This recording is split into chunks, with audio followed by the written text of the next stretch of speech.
Hello, dreamers.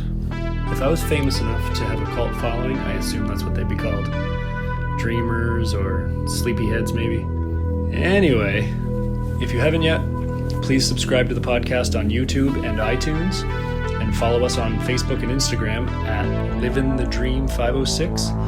But most importantly, keep listening and let me know what you think. My guest today is the guitarist for the band King Buffalo. Their new album Dead Star is out now. Please give it up for Sean McVay.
I'm here with Sean McVay, the guitarist of King Buffalo. Guitarist, singer, producer. What would you consider your title? What would you call yourself? That's pretty accurate. The only record I didn't fully produce was Longing to Be the Mountain, our second most recent one, but yeah. Cool. So you guys formed in 2013. Do you think you could give us, I love the story of how you guys started. So do you think you could give us a quick history and a little background of yourself? Yeah. So, I mean, Rochester's a pretty small city, so we were all sort of in the scene together, in different bands. Me and Dan, the bass player, were actually in a band before King Buffalo. We were in a band together, and Scott was in another band with other friends of ours, and their band had some interband things happen, and they broke up right before they were going to release a new record and go on tour.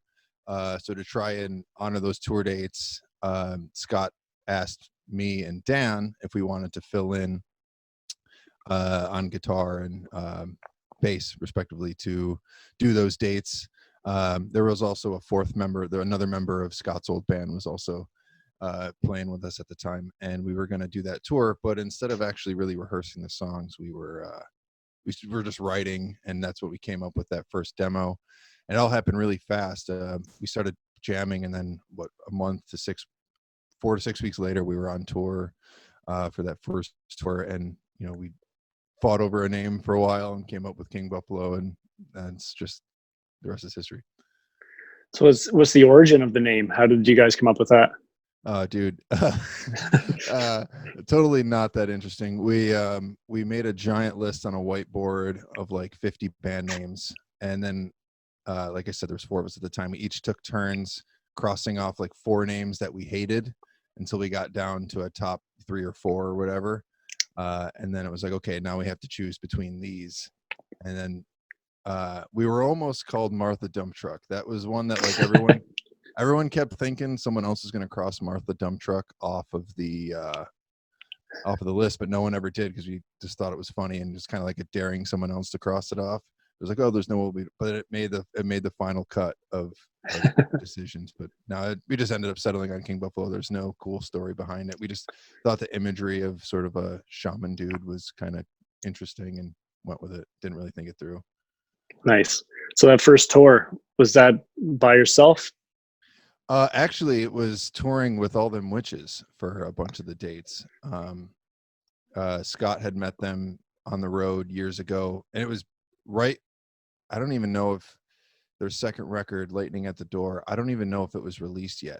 I know they picked up the CDs, I think, like right beforehand. So we were, it was pretty cool. We're both extremely like fledgling sort of. We borrowed my uncle's RV, and the two bands piled in, and we just sort of slummed it around the country. And then, really awesome things happened for them, and now they are where they are. It's pretty cool.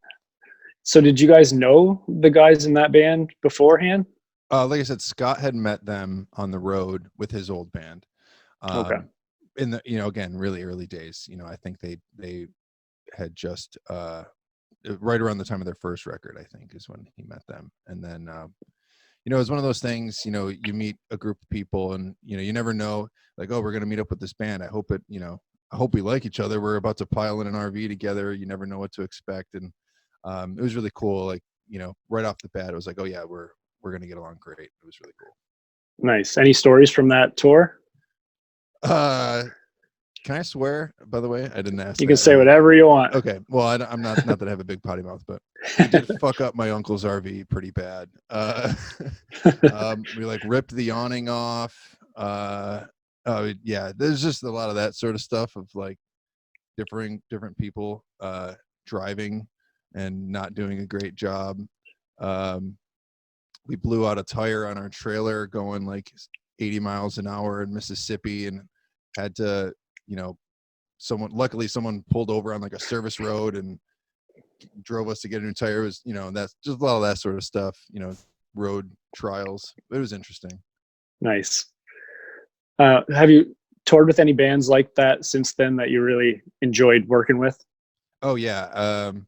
I mean, we've been really lucky, honestly. All the bands we've toured with, we've gotten along really well with, and I would say like now I consider them like friends for life. It's kind of like going to war or something. Not that I ever have, but I guess I shouldn't equate that. I don't know.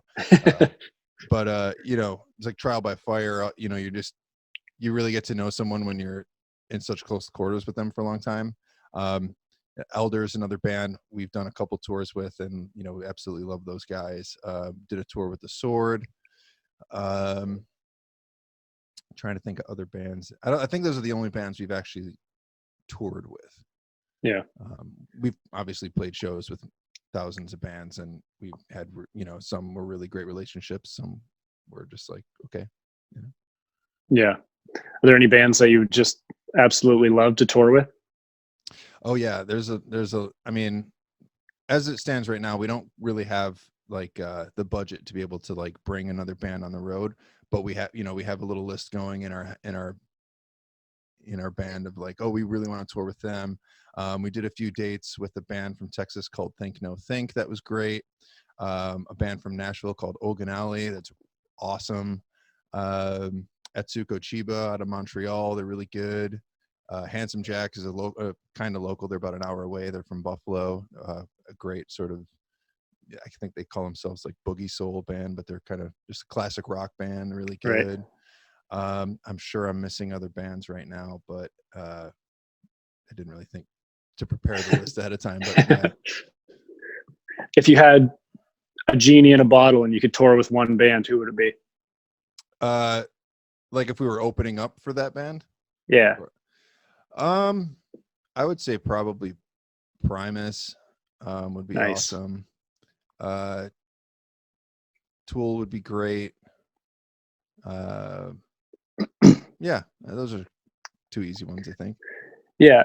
So the new album, Dead Star, is there some Tool influence on that?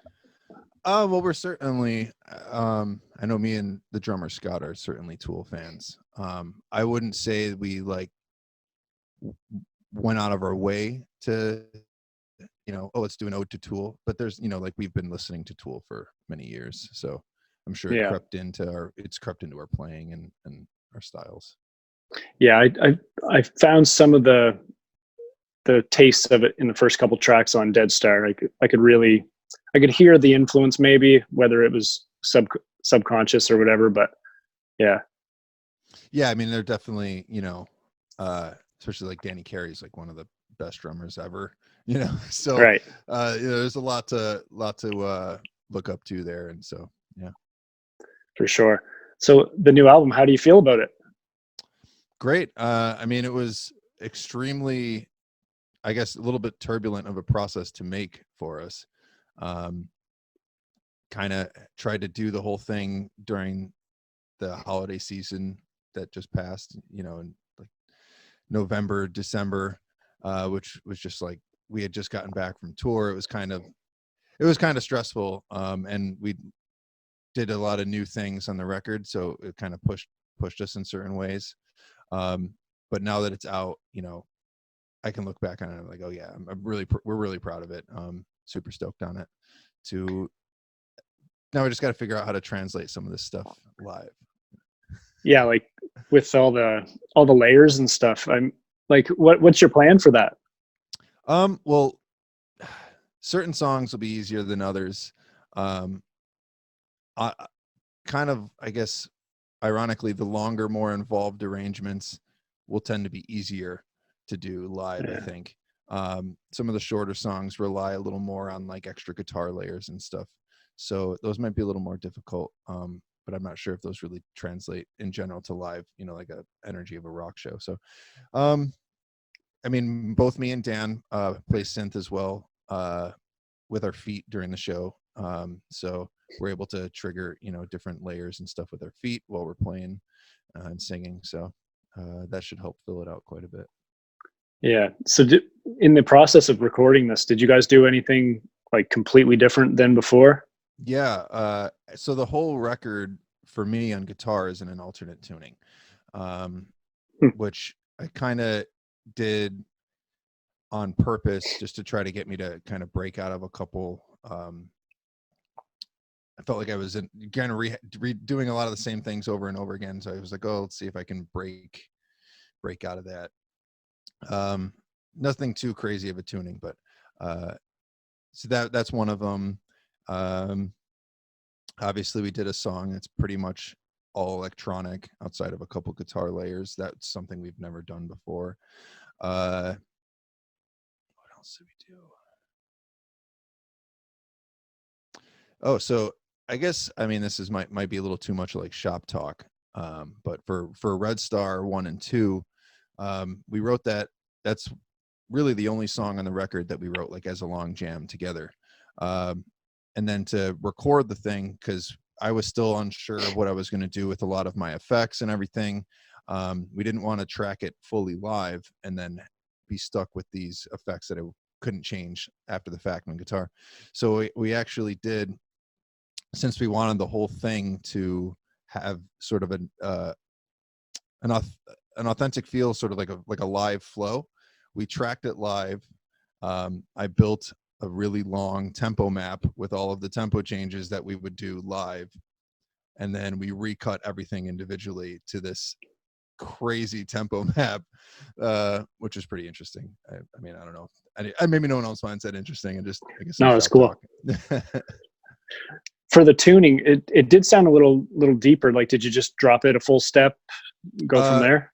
So we're always down a full step. All our records. Okay. A lot of the time we're in drop C. Most of our songs are in drop C.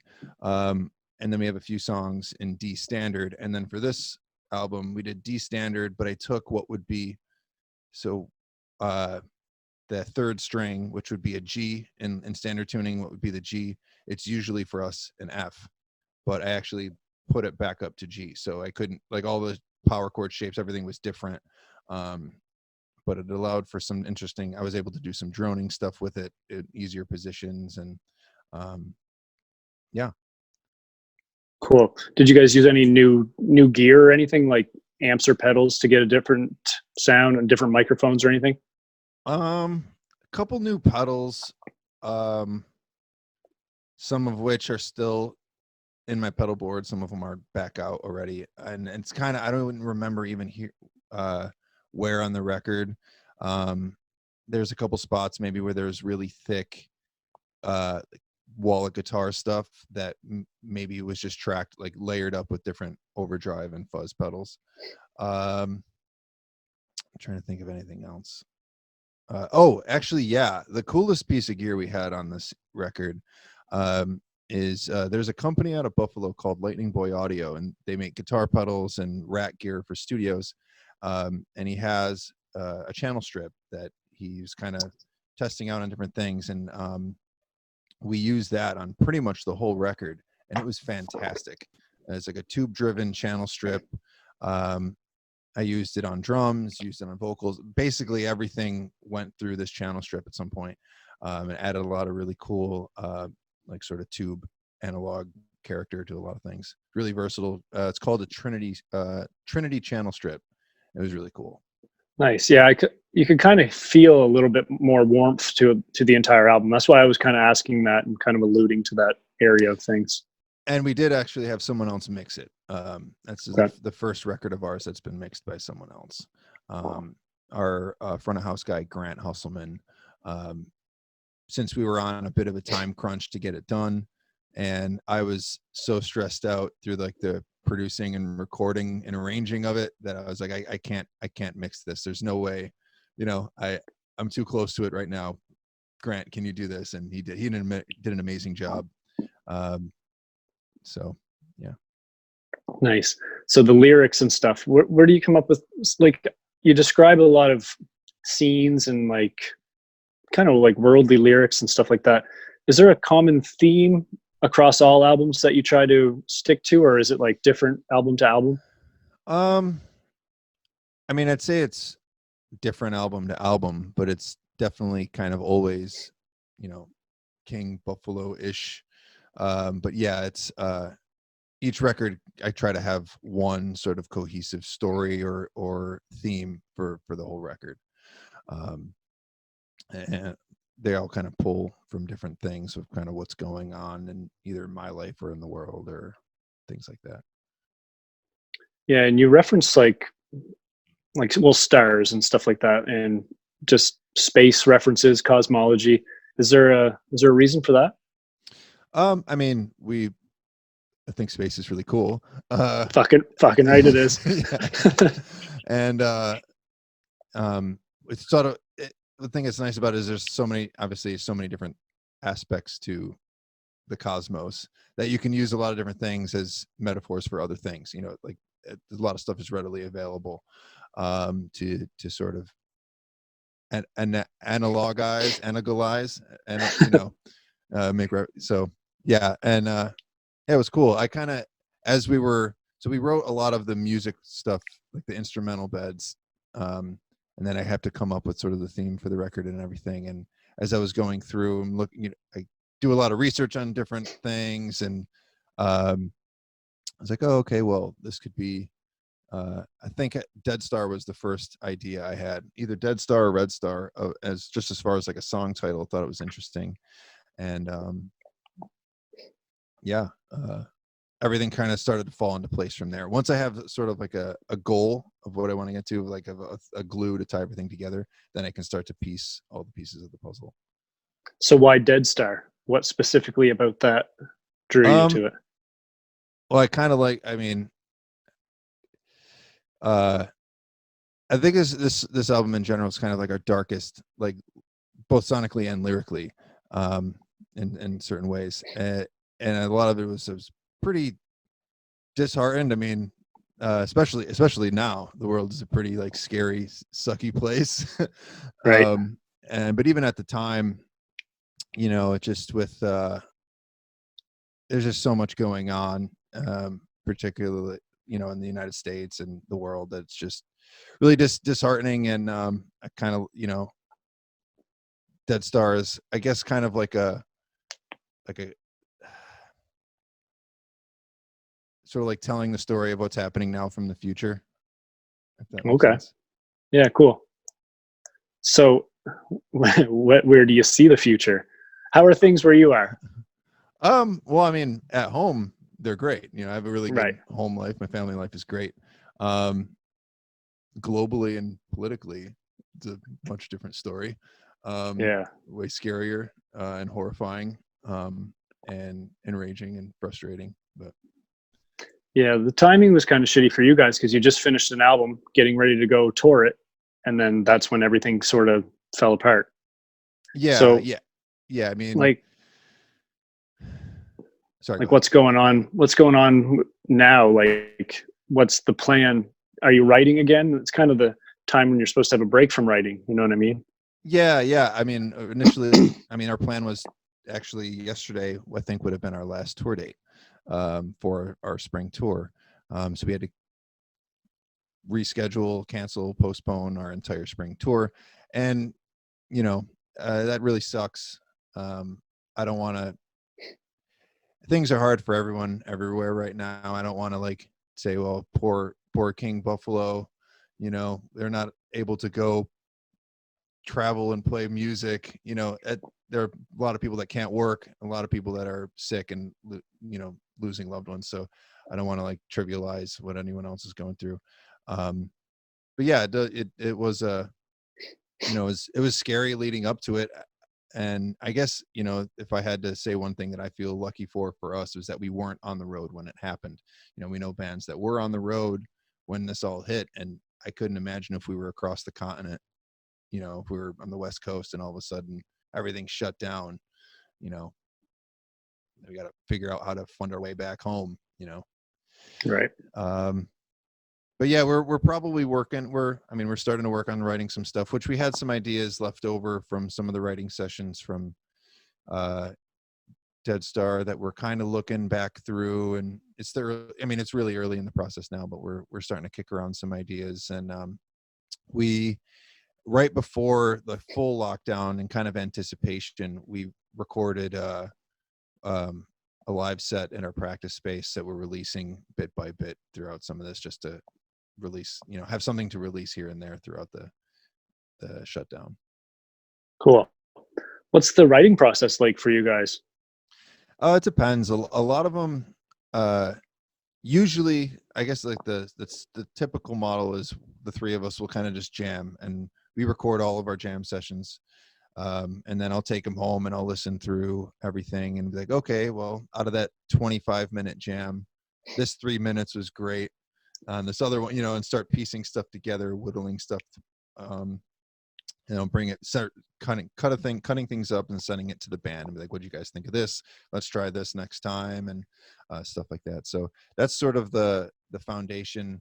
We're starting to tweak things a little more and to try some other things. Some of the songs on Dead Star were actually sort of fully written by me at home, and then I brought them to the band after. That's Echo of a Waning Star, Dead Star, and Anita. Actually, a lot of it was kind of arranged by me at home, and then this section, that sort of thing. Yeah. Do you guys do anything to get into a particular mindset when you're jamming? Like, I know you guys are kind of cornered as a stoner rock band, but I think I've also heard you say that's not really big in your lifestyle. No. No, we don't really, when I was younger, like, yeah, I would say I was a pothead for many years. Right. But I don't know.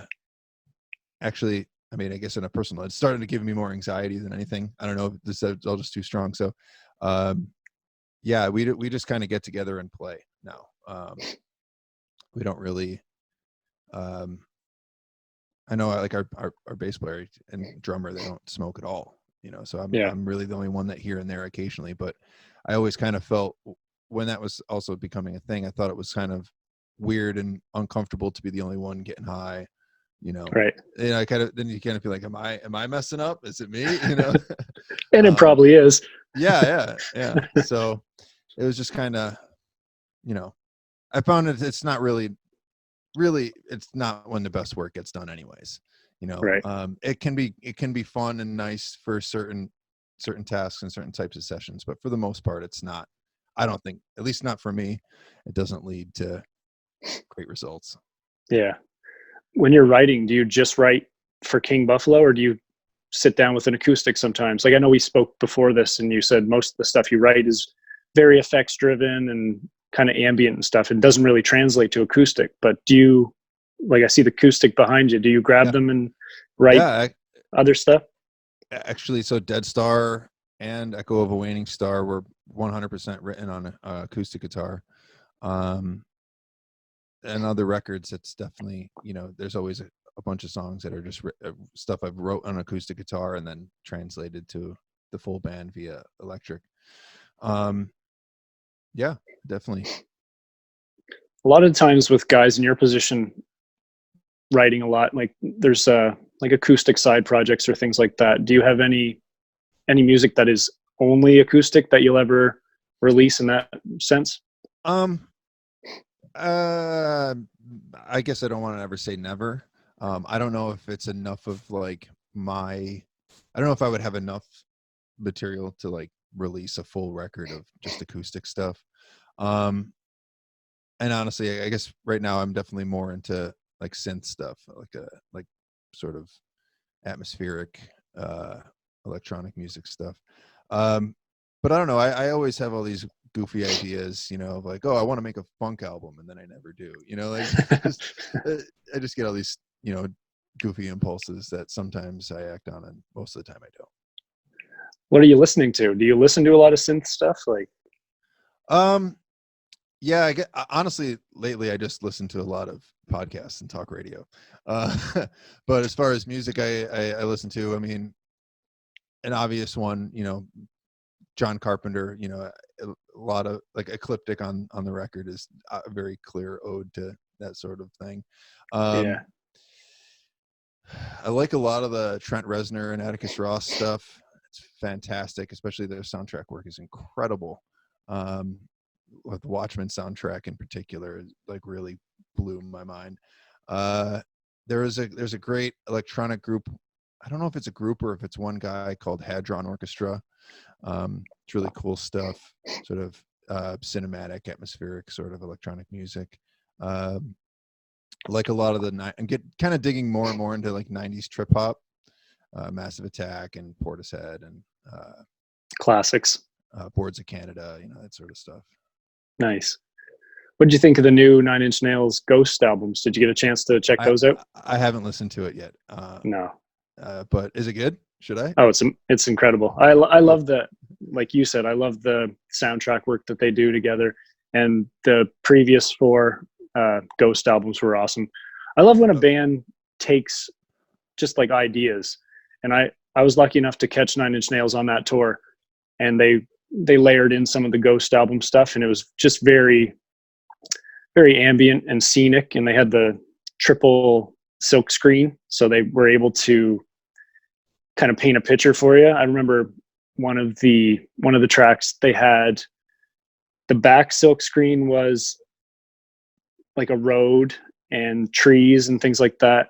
The next one was weather. It was like rain. And then the third silk screen was a windshield, and it was fogging up as they were like the scene was building with the music. And I just found that just to be incredible. Yeah, that sounds really cool. I can't only imagine what that looks like. That sounds like it was awesome. Yeah, it was for sure. What's your stage setup like for lights and things like that at this point? What do you guys go with for visuals? Just whatever the venue has really at this point. Yeah, we don't have any production that we really bring around with us. That's stuff we would eventually really like to do. And in the past, we've sort of dabbled, especially early on when we were playing a lot of sort of really small, sort of crappy clubs with nothing. So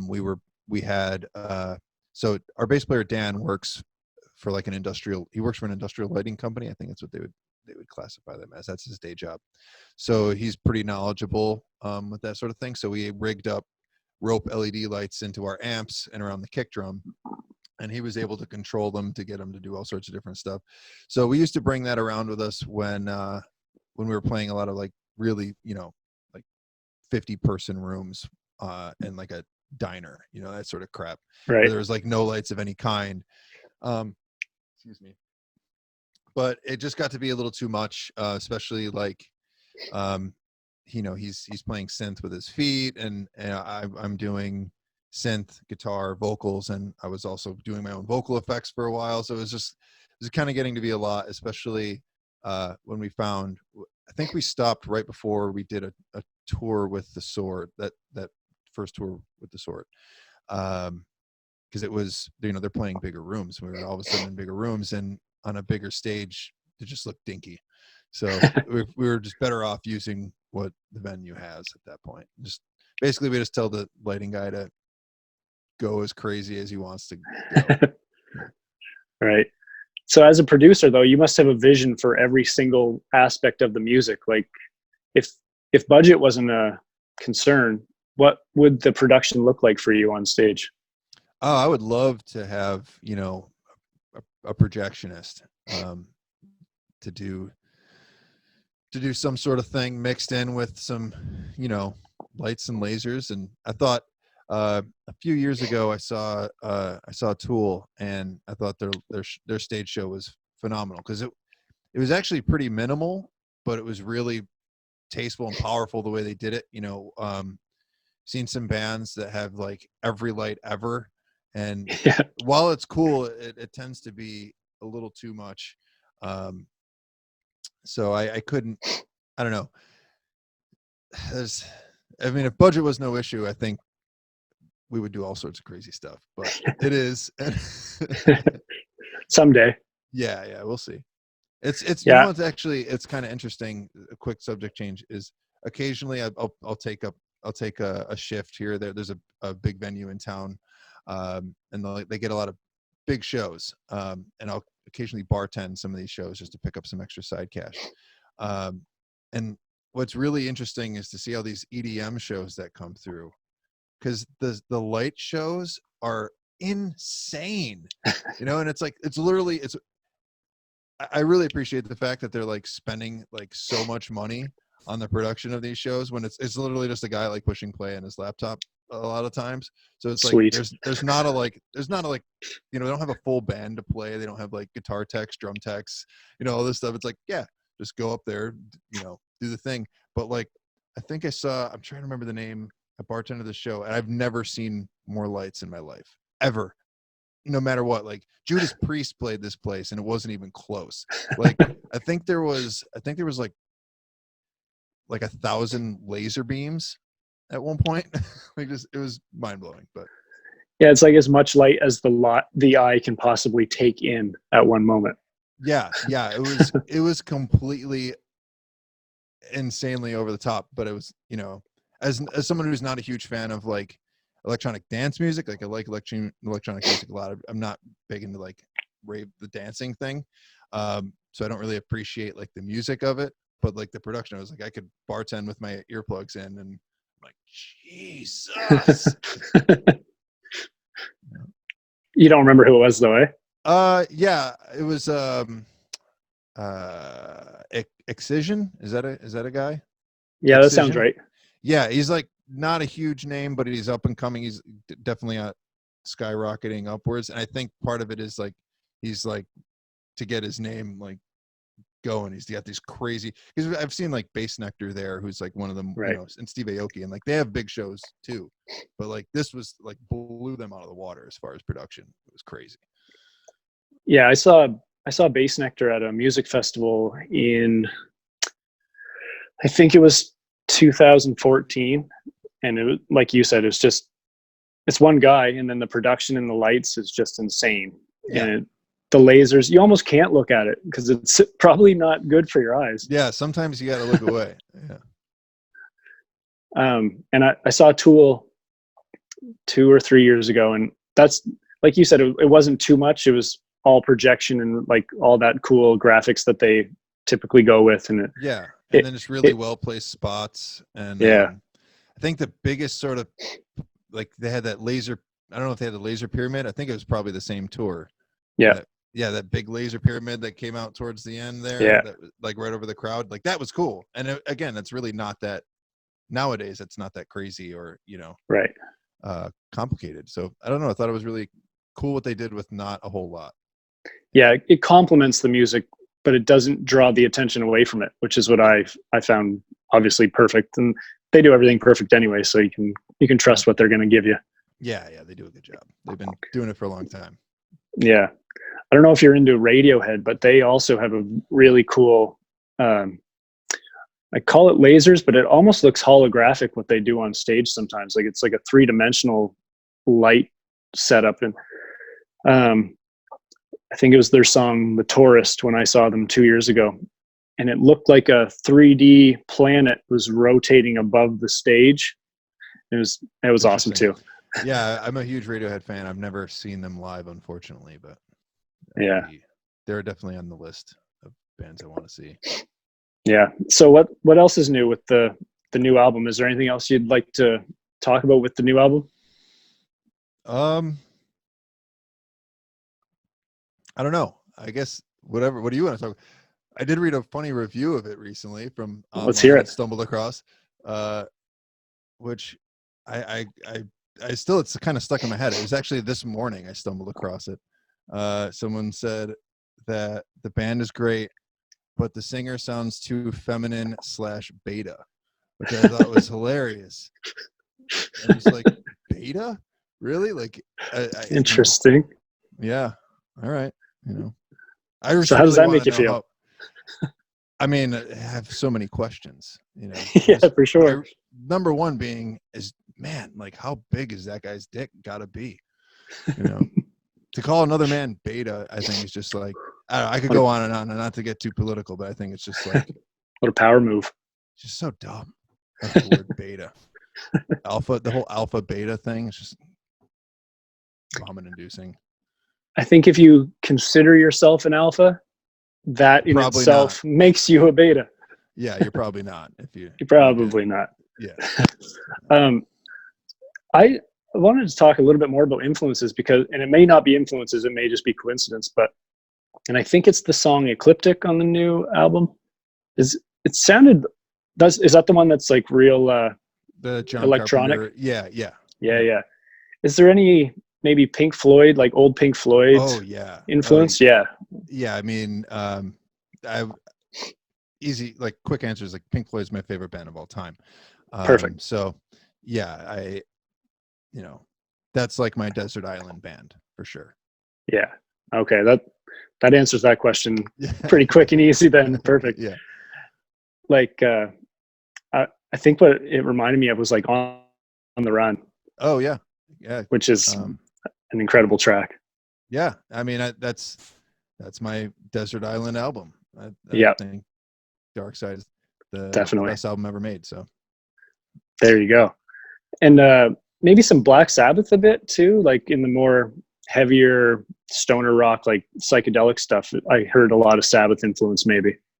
Yeah. I mean, when, obviously we all grew up listening to a lot of Sabbath. When I describe our band to, in layman's terms, I usually just say like we're a rock band, sound a lot like Pink Floyd mashed up with Black Sabbath. If I'm describing it to someone who's not necessarily, they're not into post-rock sub-genre, like all these crazy terms, you're just like, just rock band sounds like this. Yeah, definitely. Well, I'm glad I nailed it then. Yeah, you did. Right on, man. Well, I don't know when you're going to be back out on the road, but I'm really hoping that I get a chance to catch you guys because that new album is incredible.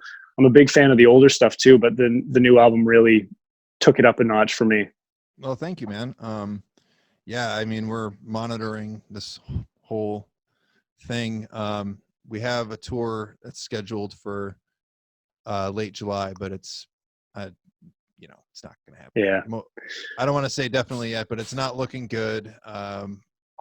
We're, there's no point in canceling it until we absolutely know we have to. So we're just riding it out like everyone else. And I know some of the headlines have been pretty bleak as far as music goes. One writer I saw said 2021, which is not awesome. No, that's ridiculous. I mean, I don't know. We want everyone to be safe and healthy, and we don't want to be contributing to a disaster. So yeah, if things do go that badly and 2021 is the actual answer, what, as a musician, will you guys try to get together and do live shows via webcast, or like what is next if that is the current state of affairs? We would have to figure something out like that. We haven't done a live stream yet just because our studio / rehearsal space is in a really old building and the bandwidth is really bad. So we don't know if we could actually pull it off. It would just be glitching out all the time. But if that's going to be the new normal for a year, then we're going to have to figure something out. So I don't know. We'll see. That's why we did that. We taped filmed the live session right before everything sort of hit, so that we'd have something Right. to be able to put out, and then we can do it after the fact. It's easy to upload a video than it is to do a live stream sort of thing. Yeah. Any Canadian dates in the future, possibly? Actually, the tour we were supposed to just do had some Canada in there. Where in Canada are you? We're on the East Coast in New Brunswick. Okay, I'm not terribly familiar with where New Brunswick is, but we were just in Montreal not too long ago. I guess I don't know, time feels so crazy lately. Yeah. But yeah, I mean, we get up to Canada quite a bit. I think we were supposed to go to Toronto this summer. I know there were plans for Canada as well, even though we get up there every now and then. We're not too far. How close are you to Toronto? Toronto's actually further away from us than, say, like Boston or Portland, Maine. Oh, okay. So you're pretty far east then. Yeah. Okay. Yeah. So we're like 3 hours from Toronto, just because we have to go all the way around the lake. Right. But yeah, and we're like sort of 5-6 hours from Montreal. Yeah.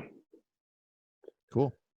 So you're in Rochester. I was in Rochester in 2014 at the Harrow East Ballroom. Is that venue still around?